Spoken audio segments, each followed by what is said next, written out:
संक्रांति का असर मौसम पर पड़ता है और मौसम के साथ साथ लोगों के संस्कृति और जीवन पर भी पड़ता है। बिल्कुल। तो व्रत त्योहार,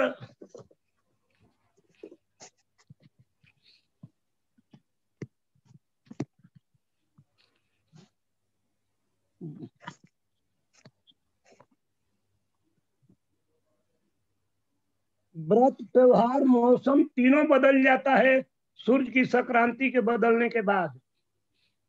अभी रोज रोज प्रतिदिन सूर्य की किरणों की उष्णता बढ़ती जा रही है, क्योंकि मकर का सूर्य जैसे जैसे डिग्री में बढ़ता जा रहा है, सूर्य की प्रखर किरणों का असर मनुष्य के जीवन पर बढ़ता जा रहा है।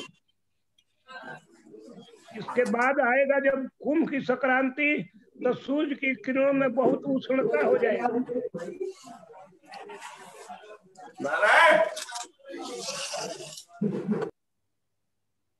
नक्षत्रों से जीवन में नक्षत्र के चरणों का और योग और करणों का भी मनुष्य के माइंड पर असर पड़ता है, क्योंकि जैसा नक्षत्र की चरण जैसा वो करण और योग जैसे होते हैं, अंतर से भावना विचार भी उसी प्रकार का उत्पन्न होता है। ये सूर्य के प्रभाव से, क्योंकि सारे संस्कृति का मूल केंद्र जो है सूर्य है। लग्न का, राशि का, सबका मालिक सूर्य है। लग्न भी 2-2 घंटे पर बदलता रहता है और सूर्य घर अपना घर बदल देता है। 2 घंटे में सूर्य मान नहीं रहेगा मकर राशि पर ही, लेकिन 2 घंटे में लग्न बदल जाएगा तो सूर्य का प्रभाव भी बदल जाएगा। इसीलिए एक आदमी के बजाय हर आदमियों के जीवन पर भिन्न भिन्न भिन्न भिन्न तरह का असर होता है। सभी पर एक तरह की घटनाएं नहीं घटती, क्योंकि सूर्य की जन्म के समय लग्न और सूर्य की स्थिति का क्या प्रभाव है वो कुंडली में देखने पर पता चलता है। और चंद्रमा एक ऐसा है कि सूर्य को एक महीने में पूरी राशियों को अतिक्रमण कर लेता है। रोज एक दिन में सूर्य 24 घंटे में एक नक्षत्र का प्रभाव भोगता है। चंद्रमा 27 दिन में 2700 नक्षत्रों को और 12 राशियों को और 12 लग्नों को भोगता जाता है। 24 घंटे में 12 लग्न बीत जाते हैं और 24 घंटे में एक नक्षत्र पूरा भोग जाती है। और एक नक्षत्र की गति होती है जो 24 घंटे में 2700 नक्षत्र का प्रभाव बीत जाता है। 27 नक्षत्र जो है तो उनकी सूक्ष्म गति होती है। तो गति ग्रहों की भी होती है कि किस गति से कौन ग्रह चल रहा है। जिसमें सबसे ज्यादा तेज चंद्रमा की गति है वो एक महीने में 2700 नक्षत्र और 12 ग्रहों को भोग लेता है। जो 12 लग्नों के 9 ग्रह मालिक हैं। 9 ग्रह 27 दिन में भोग जाते हैं।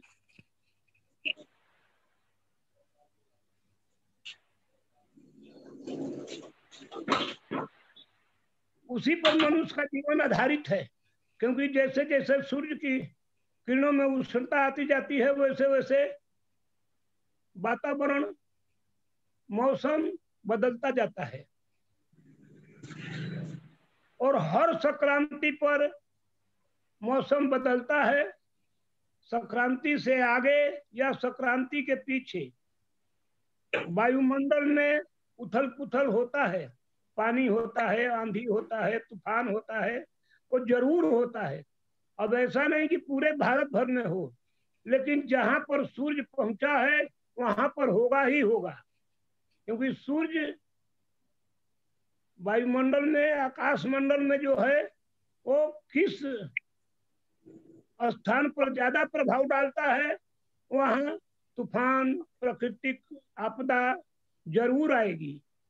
और पानी का बरसात जरूर आता है 12 संक्रांति पर। कोई संक्रांति बरसात के बिना नहीं होती, हर संक्रांति में बरसात आता है, आगे पीछे, कभी आगे आएगा कभी पीछे आएगा, क्योंकि सूर्य की किरण वहां कब पहुंच रही है। सूर्य के किरणों के कारण ही वो सब कुछ परिवर्तन होता है।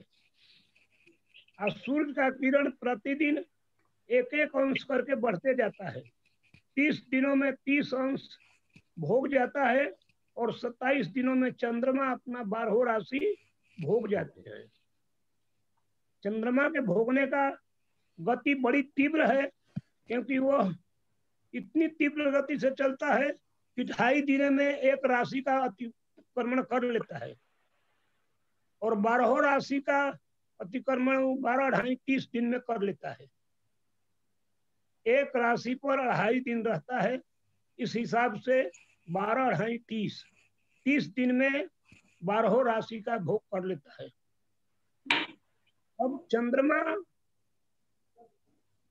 के अनुसार, गति के अनुसार सब ग्रहों की चाल बदलती है। हर ग्रह सूर्य के अंश से और चंद्रमा के अंश से रोज रोज 1-1 डिग्री बढ़ते जाते हैं। कोई ग्रह सेकंड में बढ़ता है, कोई ग्रह मिनट में बढ़ता है, कोई ग्रह घंटों में बढ़ता है। तो चंद्रमा का 1 घंटा सूर्य का 1 तिल होता है, क्योंकि बहुत चलने वाला ग्रह सूर्य 1 महीने में 30 दिन चलता है, और चंद्रमा महीने में 12 राशियों को अतिक्रमण कर लेता है। तो हमारा धार्मिक संस्कार जो है, लोगों पर के मन पर, वायुमंडल पर, प्रकृति पर का असर संक्रांति का ही होता है। और संक्रांति ही मूल चीज है जो मनुष्य के जीवन में बदलाव लाती है। अब आज का जो संक्रांति है और जो कुंभ की संक्रांति आएगी तो और भी परिवर्तन हो जाएगा, मीन की संक्रांति आएगी तो और भी परिवर्तन हो जाएगा। तो 6 राशियों पर सूर्य बहुत प्रखर हो जाता है और 6 राशियों पर सूर्य बिल्कुल मध्यम हो जाता है। अब 6 राशियों पर ध्रुवों पर बर्फ का जमाव होता है, और 6 राशियों पर जब सूर्य तीर्थक प्रखर होता है तो वहां का बर्फ का जमाव खत्म हो जाता है। जैसे आप जानते हैं 6 महीना बद्रीनाथ में बर्फ नहीं रहता, और अब वहां जाकर देखिए तो बर्फे बर्फ हो गया है। क्यों? अब तो वो सूर्य की किरण वहां पर कम जा रही है। जैसे कहते हैं ना कि माइनस तापमान हो गया है, तो सूर्य के तापमान माइनस, प्लस, अति माइनस, अति प्लस जबकि बढ़ जाता है डिग्री, तो धूप में लोगों को 1 मिनट खड़ा होना मुश्किल हो जाता है। ये सब चंद्रमा पर चलता है और सूर्य पर। अब आगे बोलिए, क्या कहूं? तो गुरुजी, जैसे उज्जैन में चर्चा हुई और वहां पे संकल्प लिया गया कि हर संक्रांति के दिन सत्संग आयोजित किया जाएगा, और सत्संग ऐसा होगा कि मंदिर के माध्यम से जो तो आप, हम दूसरे को क्या कहें? अगर आप ऐसा कहते हैं तो हर संक्रांति पर मैं आयोजन कर दूंगा। मेरे संक्रांति आए, मेरे यहाँ आ जाइए, मेरे यहाँ भी बैठने का सब कुछ हो जाएगा व्यवस्था, सबके भोजन की व्यवस्था हो जाएगी। जी बहुत बहुत धन्यवाद। क्योंकि 12 संक्रांति 12 महीने की 12 संक्रांतियों का 12 तरह से प्रभाव है, बिल्कुल सही, एक तरह प्रभाव नहीं रहता। बिल्कुल सही। आज जो मकर का सूर्य की ताप है वो कुंभ में जाकर और बढ़ जाएगा, मीन में जाकर और बढ़ जाएगा, मेघ और वृक्ष में तो इतना तीव्र हो जाता है कि उसकी गर्मी बर्दाश्त करना मुश्किल हो जाती है। बिल्कुल सही बात है। हम आपसे जो जानना चाहते हैं गुरुजी कि तो ये केवल सूर्य के संक्रांति पर ही निर्भर है।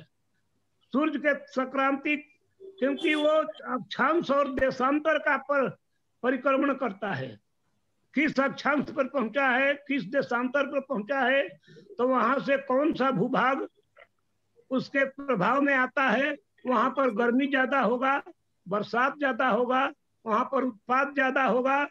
क्योंकि जन्म के समय में भी स्थान दिया जाता है, तो उस स्थान का देशांतर और अक्षांश और देशांतर दोनों का देना जरूरी होता है, तब असली लग्न कायम होता है कि इतना लग्न में इस समय में इस बच्चे का जन्म हुआ, तो ये राशि थी, ये ग्रह थे, और ग्रह किस दिशा में थे, किस डिग्री में थे, वो सब निकाला जाता है जी। लेकिन सूर्य का प्रभाव ही, सूर्य पर ही सारा ज्योतिष केंद्रित है। जी, तो गुरुजी ज्योतिष जो है ये तो पूरा का पूरा विज्ञान है, लेकिन आज जो मंदिर हैं, मंदिर से ज्ञान और विज्ञान की परंपरा क्यों लुप्त होती चली जा रही है? देखिए आज क्या हो गया कि आज विज्ञान जो है अलग दिशा धर लिया। अब करते हैं सब वैज्ञानिक जितने हैं वो वायुमंडल में, आकाश में नक्षत्रों को खोजते हैं, ग्रहों में, सूर्य में ताप को खोजते हैं, लेकिन आज पढ़ाने वाले न वैसे गुरु रह गए, न वैसे विद्यार्थी रह गए। पहले ये सारा विज्ञान अपने संस्कृत के पन्नों में था, पूरा विज्ञान जो है अथर्ववेद है। अथर्ववेद में जितनी भी औषधियां हैं, जितने भी अपने दवा की औषधियां हैं, जहर की औषधियां हैं, वो सब उसमें हैं। और उसी अथर्ववेद में ये जितने विमान बने हैं, पहले उसी के आधार पर पुष्पक विमान बनता था, और उस पुष्पक विमान में ताकत थी कि घट जाना, बढ़ जाना, मन की गति से चलना, कोई तेल पेट्रोल की जरूरत नहीं होती थी, विज्ञान उतना आगे था। अब आज विज्ञान पिछड़ रहा है। हम कहते हैं कि विज्ञान बढ़ रहा है, लेकिन नहीं, विज्ञान पिछड़ रहा है, क्योंकि अपने अब ज्योतिष पढ़ाने वाले नहीं है और पढ़ने वाले भी नहीं है। तो गुरुजी अगर पढ़ने वाले रुचि दिखाएं तो क्या मंदिरों से अब नहीं रह गए ना पढ़ाने वाले, अब नहीं है वैसे टीचर जो अक्षांश को, देशांतर को, भूगोल का विद्यार्थी जो है वो भूगोल का बनाता है पृथ्वी का अंडाकार, तो उस पर अक्षांश देशांतर की रेखाएं खींचता है, उन रेखाओं का मिलन बताता है, उन रेखाओं की कोना पर कौन रेखा काट रही है, कितने अंश पर मिल रही है, यह सब विज्ञान भूगोल में पढ़ाया जाता है। तो भूगोल जो है वही ज्योतिष है, और उसी से विज्ञान आज काम कर रहा है अपना, कोई नया तरह से नहीं लाया गया है। बिल्कुल सही बात। हमारे सारे शास्त्र पहले जो है यहाँ से चुरा करके चले गए जर्मनी और जापान में, और जर्मनी से ही ज्यादा विज्ञान का प्रचार प्रसार हुआ, फिर पूरे विश्व में आज प्रचार हो रहा है। जर्मनी और जापान आज भी आगे हैं, क्योंकि भारत की सारी पुस्तकें वो नालंदा विश्वविद्यालय से चुरा कर ले गए थे, और पुस्तकें नहीं रह गई हैं। अपना वेद के 4 भाग है, चारों भागों के एक एक भाग के 100 शाखाएं हैं, वो शाखाएं नहीं मिल रही हैं कहीं किसी। अपने आप जान दीजिए, भृगु संहिता, रावण भृगु संहिता, भृगु पराशर भृगु संहिता, और भृगु जी का भृगु संहिता था। अब यह भृगु संहिता आप कहाँ से चल रहे हो, क्या सोच के चल रहे हो, वो यहाँ बैठे बैठे गणित कर लेता था और आपके आने पर बताता था कि रास्ते में है, हाँ ये काम किया, यहाँ ये किया, यहाँ ये किया। ऐसा ऐसा भी भृगु संहिता है, अभी ये फिरोजपुर में है, पंजाब के फिरोजपुर में एक भृगु संहिता, एक कारोई है भीलवाड़ा के पास, वहां कुछ पन्ना यहाँ था, वहां भी जाएंगे आप तो आपको सारा वृत्तांत आपका सोचते हो कहाँ कहाँ पैदा हुए, कैसे हुए, सब बता देगा। वो अभी आज भी है।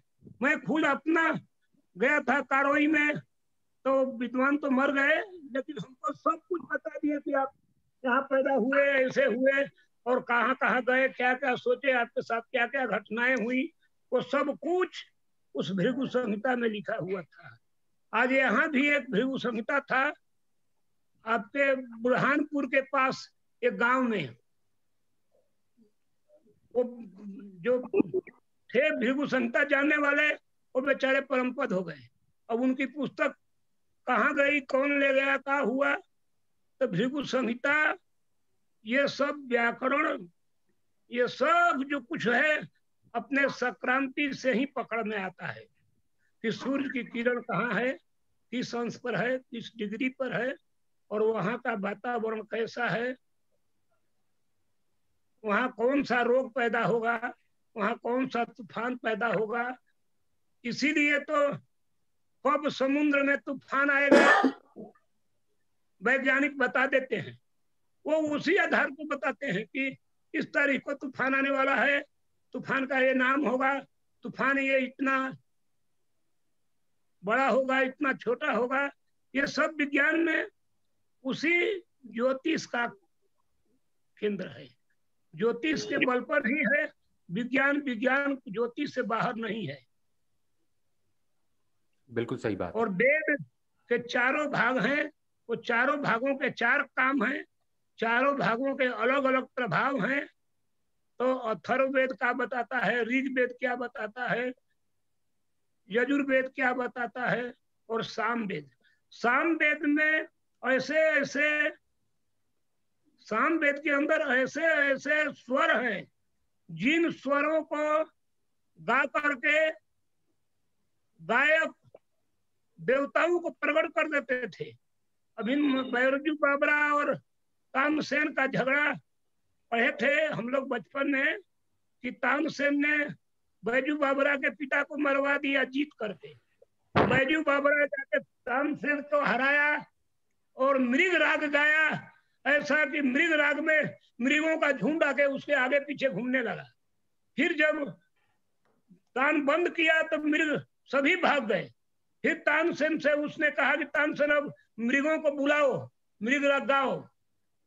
तो तानसेन नहीं बुला सका, तो कहा कि ये तुम्हारा मनगढ़ंत था, वो तो ऐसा ही कहीं से मृग दौड़ते हुए आ गए, अब बुला दो तो जानू। तब फिर बैजू बाबरा ने मृग राग गाया, और मृग राग गाते ही राजा के सामने सारे मृग दौड़े हुए फिर आ गए। तो इस तरह से रागों में, अब सामवेद में सारे राग हैं, कौन राग, मेघ राग, मलार राग, ये सब तरह के राग हैं। हमारे 6 रस जो है, ये रसों के विषय में भी शास्त्रों में वर्णन है कि ये रस, कौन सा रस शरीर को, किस शरीर को पुष्ट करेगा। अब रस में 6 रस है, अब 6 रसों में किस रस में क्या गुण है, वो सब लिखा हुआ है। और गुरुजी एक प्रश्न, एक प्रश्न, कौन से वस्तु किस रस में आता है, वो रसों का वर्णन है। खड़ रस 6 रस है, वीर रस, विभत्स रस, हास्य रस, करुण रस,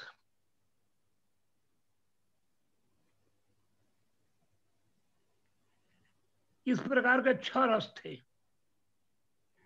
गुरुजी एक प्रश्न है, बोलिए। फरवरी में 11 तारीख को शिवरात्रि है, महाशिवरात्रि है, और हाँ, 13 महाशिवरात्रि है ना। और 13 तारीख को कुंभ राशि में सूर्य परिवर्तित हो रहे हैं जी। तो 11 से 13 के बीच में महाशिवरात्रि और कुंभ संक्रांति को मिलाकर के क्या आपके यहाँ पे एक ये कार्यक्रम आयोजित किया जाए? ठीक है, क्योंकि कार्यक्रम करेंगे तो करेंगे। मैं 11 तारीख को आप लोगों को आमंत्रित करता हूँ। उस दिन मेरा जन्मदिन है, शिवरात्रि। अरे वाह, क्या बात है। मैं शिवरात्रि ही मनाता हूँ, मैं तारीख नहीं मनाता, तिथि नक्षत्र ही मनाता हूँ। मेरे जन्म के दिन उस दिन वो नक्षत्र और तिथि आ जाती है। तो बहुत बढ़िया, बहुत ही अच्छा उद्बोधन रहा। आज हमारे साथ 3 बड़े हमारे मार्गदर्शक हैं, आदरणीय राकेश चतुर्वेदी जी, जो ब्राह्मण एकता अस्मिता। व्याकरण अलग चीज है, ज्योतिष अलग चीज है।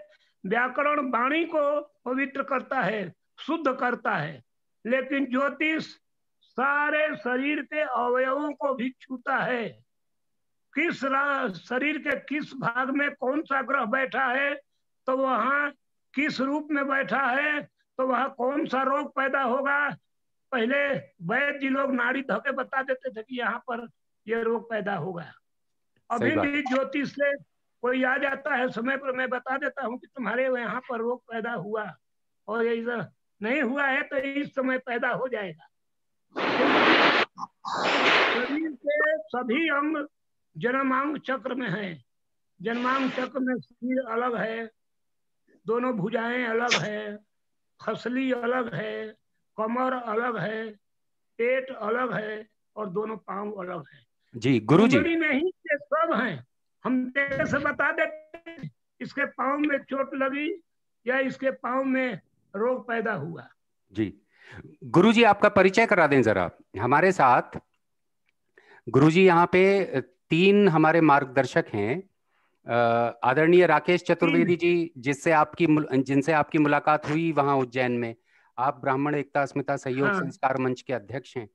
साथ में प्रेम गुरु जी हैं, इनसे भी आपकी मुलाकात हुई उज्जैन में रामानुज कोर्ट में। ये हमारे ब्राह्मण एकता अस्मिता सहयोग संस्कार मंच के उपाध्यक्ष हैं। और हमारे साथ बड़े सुंदर व्यक्तित्व हैं राकेश शर्मा जी, आप भी उच्च पदाधिकारी हैं ब्राह्मण एकता सहयोग संस्कार मंच में भी, और साथ के साथ भाजपा के प्रवक्ता भी हैं मध्य प्रदेश के।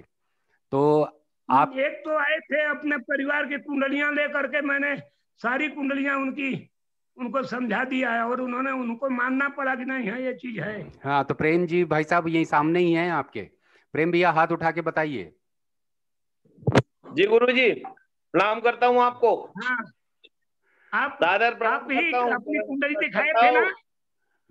बिल्कुल आए थे और सब सुधार दिया। तो नहीं बताया था, सबको सुधार दिया आपने। आपके बच्चों का चाहे आपकी पत्नी का कोई भी गलत तो नहीं बताया था ना? बिल्कुल नहीं, सब सही सही, ठीक ठीक।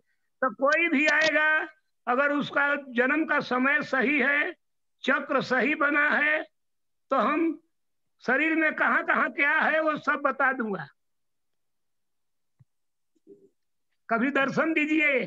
जी तो आऊंगा गुरु जी, आऊंगा, बिल्कुल आऊंगा। तो यहाँ तीनों बता रहा हूँ, आप आ जाइए। आप लोग आ जाएंगे गुरु जी। आप तीनों महानुभावों से जानना चाहता हूँ, क्या ये निमंत्रण शिवरात्रि उज्जैन में मनाने का कबूल है?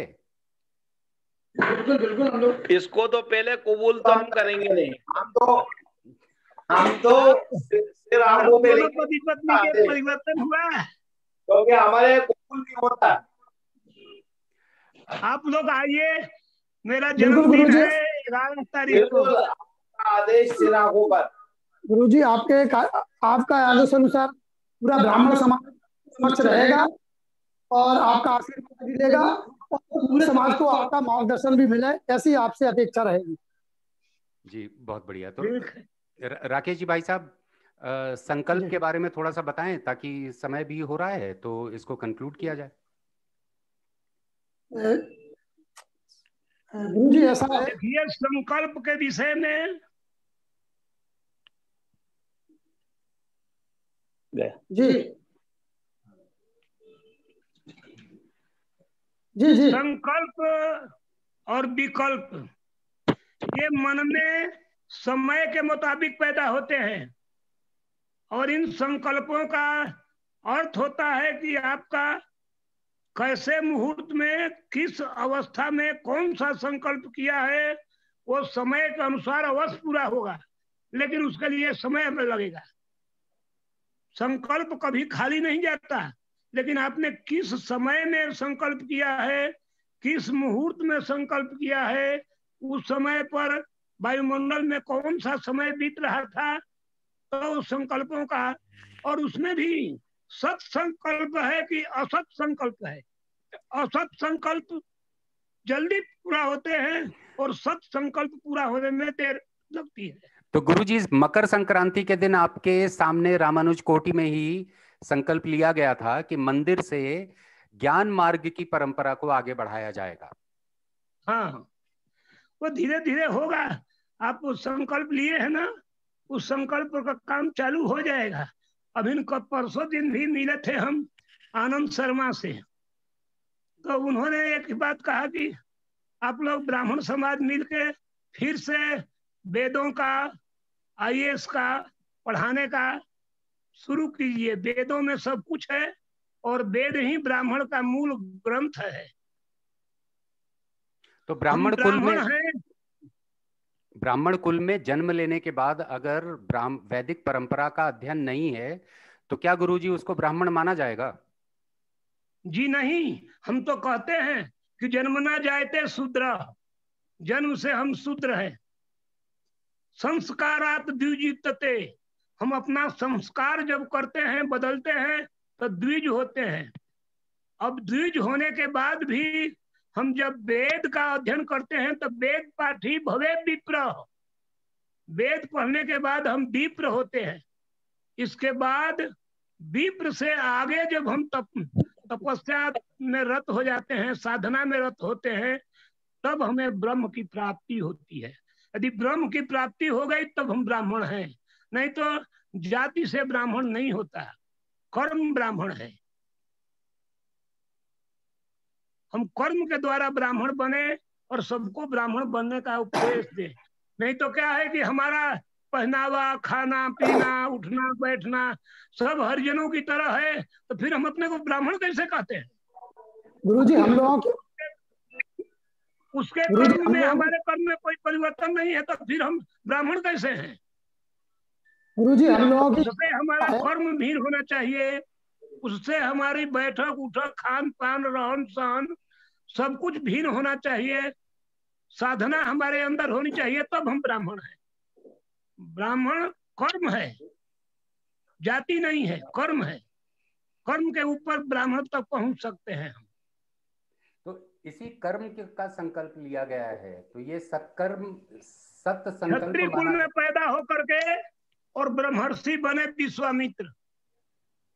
तो गुरुजी, आज के कलयुग के समय में अगर ब्राह्मण कर्म का संकल्प लिया गया है तो क्या इसको, और वो भी संक्रांति के दिन लिया गया है, तो क्या इसको सत संकल्प माना जाए? संक्रांति देखिए, संक्रांति जब लगी तब तो सब हम लोग जिधर के तिधर घटक गए।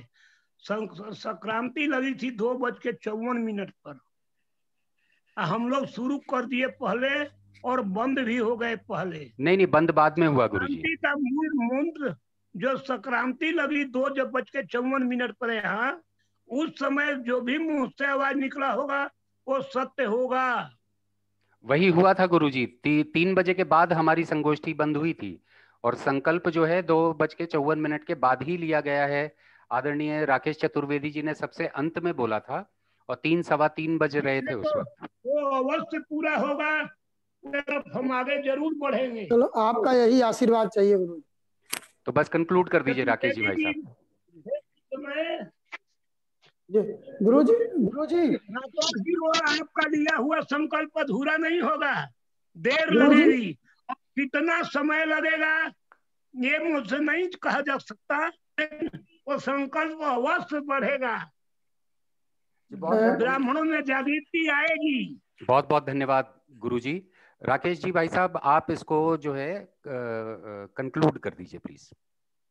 हमारे बीच में हमारे बीच में तिरुपति वाले के पीठाधीश्वर जगत गुरु श्री कांताचार्य जी महाराज के हम लोगों को आशीर्वाद यहाँ पर प्राप्त हुआ है, और आपके मार्गदर्शन में पूरे मध्य प्रदेश, पूरे भारत में हम लोग ज्ञान परंपरा को आगे बढ़ाने के लिए तत्पर आगे बढ़े हैं, और चाहते हैं कि आपका आशीर्वाद निरंतर हमें मिलता रहे, और हम हर संक्रांति पर